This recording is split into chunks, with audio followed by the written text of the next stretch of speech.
Welcome back to On the Daily. In this episode, I'm going to introduce the last two steps of the process that I call the limiting belief blaster process. There are 4 steps in total to this process. And so in the last episode, part 6, I explained the first 2 steps. In this episode, I'm going to explain the last 2 steps, which is the process in which you can stop allowing your ego to drive your vehicle, as well as reframe some of the limiting beliefs that have kept you stuck. So what I would suggest is if you haven't listened to parts 1 through 6 of this series, which this is the Rewiring series, in which I'm talking about your subconscious mind, your conscious mind, and all the parts of your brain that affect limiting beliefs, where they come from, how to get rid of them. I really suggest going back and listening to parts 1 through 6, because it's going to give you the more comprehensive view of what we're talking about in these episodes. But in this episode specifically, I will be teaching you the last 2 steps of the limiting belief blaster process.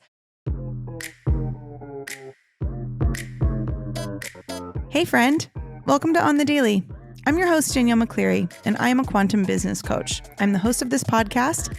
I'm a multi-6-figure entrepreneur, co-founder and president of Hype You Media, and CEO of Danielle on the Daily Coaching. What I'm really interested in is helping you live a life and have a business that is a full body yes. So through all of my education and all of my experience, I'm bringing you 2 episodes a week where I will guide you and give you the tools necessary to scale a massive, sustainable, and sexy business using your intuition, wealth energetics, and human design.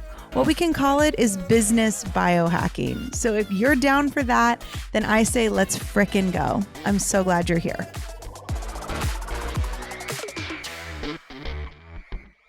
If you are launching a business in the future, you have an idea, you're ready to launch it, but you just need a map. Like it's really like you need a roadmap, as if MapQuest was still a thing and you need to like pull out a map, a checklist. You need somebody to hold your hand and walk you through the process, you know, when it comes to digital marketing. So automations, funnels, sales pages, websites, landing pages, pricing, how to create an offer, how to sell an offer, how to scale an offer, as well as, you know, different apps for productivity, different ways in which you can get your message out there. I do have a program for this, and it's called From Zero to Launch. And no, this is not just a digital marketing course that I bought off the internet and I'm now reselling for 100% profits. This is not a master resale rights thing. This is literally everything I have done to launch all of the successful businesses that I have launched and scaled. Everything I did. So I'm putting in this course, you have everything that worked for me, and I tell you everything that didn't work for me, so you don't have to make the same mistakes. This program is everything. Like the clients that I've had in this program that have launched courses, that have launched products, that have launched anything from this course, they are doing incredible things, and it's so, so, so cool to watch. So if you are in the process of launching a business and you really just need the support to do that, From Zero to Launch is all you will need. It is everything you will need to successfully launch a business. You can click the link in our show notes to do that. I have another live round of this starting in August, and I would love to have you in there. It'll include live Q&As, as well as so many modules that are self-led. You can watch them and rewatch them. There's homework involved. There's things to keep you accountable. There's digital products you can take and learn. There's bonus modules in there, things about digital products, things about membership sites, things about websites. There's so much value in this course. And it's just the most exciting thing to me to watch people start businesses. And that's why I love this course so much, because I know what it's like. I've been there. I remember what it was like to launch my first business and have no idea what the fuck I was doing. And thank goodness for this program, because it's everything that I wish I would have had when I started, and I'm giving it to you, and it's there, and you can pay in full. There's payment plans available, lots of ways to get involved with this program, but click the link in our show notes if you're interested. Okay, so to recap, step 1 of this process that we're talking about, the limiting belief blaster process. Step 1 was, what is the belief and where does it come from? Step 2 is to awaken your conscious mind by saying the limiting belief in a way that is not what the instruction was to the subconscious mind. So it awakens your conscious mind to go, whoop, that's not correct. And so what that does is it opens the RAS for a very short amount of time, and you have an opportunity to give it new instructions. So now we're going to talk about step 3. So if we use my limiting belief, I am not worthy of success unless I am accessible and available 24/7. I know that came probably generationally, but it also more relatably came from my parents' divorce, of feeling like I have to be more for each parent since they're not together, and I'm not worthy of their love unless I'm, giving them both equal attention. And then obviously that has stacked upon being an overachiever, getting straight A's, being captain of the dance team, like always doing the most, always saying yes, always, being busy. A lot of things have transpired since that moment, but that's where the belief started. So I say it in a way that wakes up my conscious mind, which is the I am that statement from step 2. So I am that. I am not worthy of success unless I am accessible and available 24/7. Okay, so now my conscious mind is going, that's weird. And you have to think about, like, what I want you to ask yourself is, if that were true, who would you have to be for that to be true?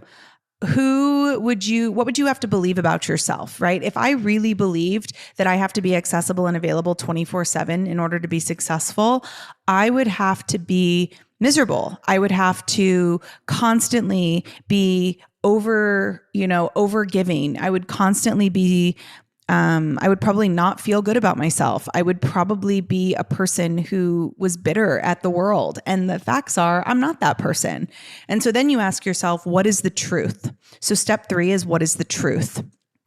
And the truth is, I am more successful when I say no most often. The truth is, boundaries are my birthright. The truth is that if I allow myself to do nothing, I'm actually able to receive more of what I'm here to do. The truth is, I am here to help as many people as I can live their most epically self-led life, their most epically abundant life.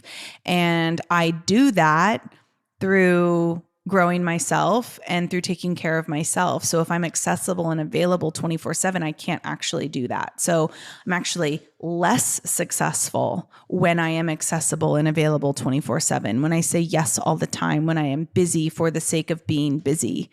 It's also not true that I need to fix everyone. So the truth is, you have to figure out what the truth is. So then when you figure out the truth, then step 4, the final step of this process, is the affirmation, is recreating what the truth actually is. And what is happening scientifically is your conscious mind is giving your subconscious mind new instructions. So for me, what I came up with was, I release the need to be needed. That is now the instructions that my conscious brain has given my subconscious mind. So instead of believing that I have to be accessible and available 24/7, it now believes that I don't need to be needed in order to be successful, that I don't need to be on all the time in order to be successful. So it's like my conscious brain gave my subconscious mind new rules. The RAS let it through, and then it shut the doors again. So now that's the new belief. That's my new affirmation. I release the need to be needed. We're going to talk about affirmations in the final part of this series. This is an 8-part series. This is part 7. So in part 8, we're going to talk about affirmations, but that's the 4-step process. So I suggest that you go through all of your limiting beliefs and you do this 4-step process so that you can truly, kind of eliminate some of these beliefs that have been keeping you stuck and really anchor into what is your personal power. A lot of this comes from so many different mentors and people. I've learned from Joe Dispenza. This has come, like Tony Robbins has talked about this. Lewis Howes has had so many guests, so many neuroplasticity scientists on his podcast that have talked about this similar thing. So this is in no way something I created out of thin air. This is just the 4-step process. I've kind of picked and cherry-picked different things from different people and put it together. And this is what works for me. So I'm literally just sharing what works for me and what has worked for me to eliminate some of these limiting beliefs that I've had in the past. And it's given me a whole new affirmation list. So try it out for yourself. And I will see you back in the final part of this series, which is part 8. And we'll be talking about affirmations. Bye.